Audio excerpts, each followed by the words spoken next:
పునరావాసం గురించి వాస్తవం అధ్యక్ష. ఎందుకంటే పోలవరం ప్రాజెక్టు నిర్మాణం ఎంత ముఖ్యమో ఆ నిర్మాణానికి ఏదైతే తమ విలువైన భూములు ఇళ్లను కోల్పోయి సహకరించినటువంటి నిర్వాసితులు ఎవరైతే ఉన్నారో వాళ్ళని ఆదుకోవాల్సిన బాధ్యత మానవత్వం.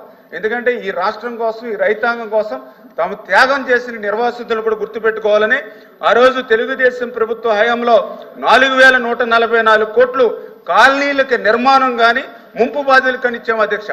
ఆ రోజు తెలుగుదేశం ప్రభుత్వంలో నిర్మాణం చేసినటువంటి కాలనీలే తప్ప గత 5 సంవత్సరాల్లో మళ్ళీ ఒక్క పునరావాస కాలనీ కూడా నిర్మాణం జరిగినటువంటి పరిస్థితి లేదు అధ్యక్ష. మరి ఏదైతే ఆ రోజు నిర్వాసితులు మరి కొంతమేర సంతోషంగా ఉన్నటువంటి పరిస్థితి, కానీ గత వైసీపీ ప్రభుత్వంలో వరదలు వస్తే మరి మమ్మల్ని మా తెలంగాణలో తిరిగి కలిపేయండి వాళ్ళు రోడ్డెక్కిన పరిస్థితి వచ్చింది అని అంటే ఆ ప్రభుత్వానికి గత ప్రభుత్వానికి తేడా ఏంటనేది క్లియర్గా అర్థమవుతున్నటువంటి పరిస్థితి అధ్యక్ష. అదేవిధంగా ఏదైతే పోలవరానికి సంబంధించి నిధులు దారి మళ్లింపు ఏమైనా జరిగిందా అని చెప్పేసి గౌరవ సభ్యులు కూడా నాయుడు గారు కూడా అడగడం జరిగింది అధ్యక్ష. ఏదైతే వాస్తవం అధ్యక్ష, ఎందుకంటే 2014-2019 మధ్య 11,762 కోట్లు ఆ రోజు తెలుగుదేశం ప్రభుత్వంలో నిర్మాణం చేస్తే కేంద్రం నుంచి ఆ రోజు 6,764 కోట్లు మాత్రమే విడుదలైనాయి అధ్యక్ష. అదే వైసీపీ హయాంలో వాళ్ళు చేసినటువంటి పనులు కేవలం 4,167 కోట్లు అయితే గత తెలుగుదేశం ప్రభుత్వంలో చేసినటువంటి పనులకు సంబంధించిన బిల్లులు కూడా 8,382 కోట్ల రూపాయలు వైసీపీ హయాంలో వచ్చినాయి అధ్యక్ష.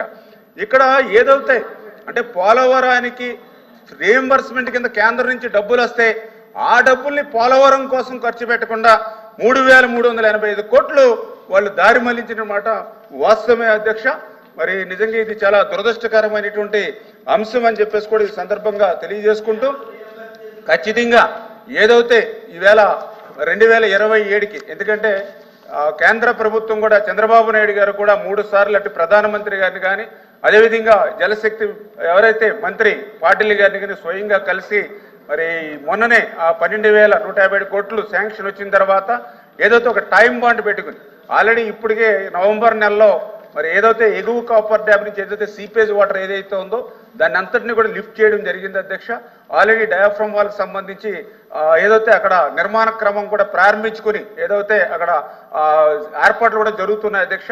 రేపు జనవరిలో ఆ డయాఫ్రమ్ వాల్ నిర్మాణాన్ని ప్రారంభించుకుని ఏదైతే 2026 మార్చి కల్లా డయాఫ్రమ్ వాల్ నిర్మాణం పూర్తి చేయాలని అట్ ద సేమ్ టైం ప్యారలల్గానే ఎందుకంటే డయాఫ్రమ్ వాల్ పూర్తయ్యేంత వరకు కూడా ఆగి మెయిన్ డ్యామ్ నిర్మాణం చేస్తే ఇంకా ఆలస్యం అవుతున్న ఉద్దేశంతో మొన్న జరిగినటువంటి వర్క్షాప్ పోలవరం ఏదైతే జరిగిందో దాంట్లో కూడా ప్యారలల్గా కూడా ఈసీఆర్ఎఫ్ కూడా నిర్మాణం చేసుకోవచ్చు అని ఏదైతే వాళ్ళు ఆలోచన ఇచ్చారో దాని ఆలోచనల ప్రకారంగా మేము ప్రణాళికలు సిద్ధం చేసుకుంటున్నాం అధ్యక్ష. రేపు వచ్చి ఈ వారంలోనే చంద్రబాబు నాయుడు గారు కూడా పోలవరం సందర్శించి ఆ యొక్క షెడ్యూల్ ఏదైతే ఉందో ఒక టైం బాండ్ ఏదైతే ఉందో ఎప్పటిలాగా మేము పూర్తి చేస్తామో అవన్నీ కూడా మీకు ఏదైతే రాష్ట్ర ప్రజలకు రైతాంగానికి కూడా తెలియజేస్తామని చెప్పేసి కూడా మీ ద్వారా కూడా ఈ సందర్భంగా తెలియజేసుకుంటూ ఉన్నాం అధ్యక్ష. ఎందుకు నేను ఈ మాట చెప్తున్నానంటే గత ప్రభుత్వం మాదిరిగా కాకుండా ఎందుకంటే పెద్ద వివాదాల జోలికి వెళ్ళట్లేదు కానీ వాస్తవాలు తెలియజేయాలి. ఎందుకంటే ఆ రోజు కూడా నేను కూడా శాసనసభ్యుడిగా ఉన్నాను అధ్యక్ష.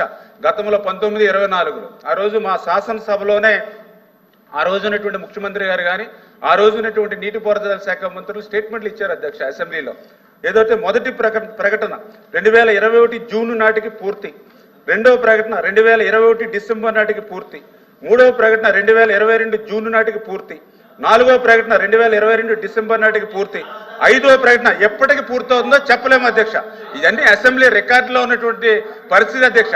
ఇక్కడ వాస్తవం ఏంటంటే 2020 ఆగస్టులో డయాఫ్రమ్ వాల్ పోతే ఆ డయాఫ్రమ్ వాల్ ఉందో లేదో కూడా తెలియకుండా మేము 22 పూర్తి చేస్తాం 23 పూర్తి చేస్తామని నాటి ముఖ్యమంత్రి సమాధానం అసెంబ్లీ సాక్షిగా చెప్పాడని అంటే సభని ఎంత తప్పుదో పట్టించారు, ప్రజల్ని ఎంత తప్పుదో పట్టించారో అర్థమవుతుంది అధ్యక్ష. ఆ మాదిరిగా కాకుండా ఒక టైం బాట్ పెట్టుకుని ఒక షెడ్యూల్ ప్రకారం ఆ పోలవరం ప్రాజెక్టుని పూర్తి చేస్తాం. ఆ గోదావరి జలాలు అటు ఉత్తరాంధ్రకు అటు రాయలసీమకు తీసుకెళ్లేటువంటి బాధ్యత ఎన్డీఏ ప్రభుత్వం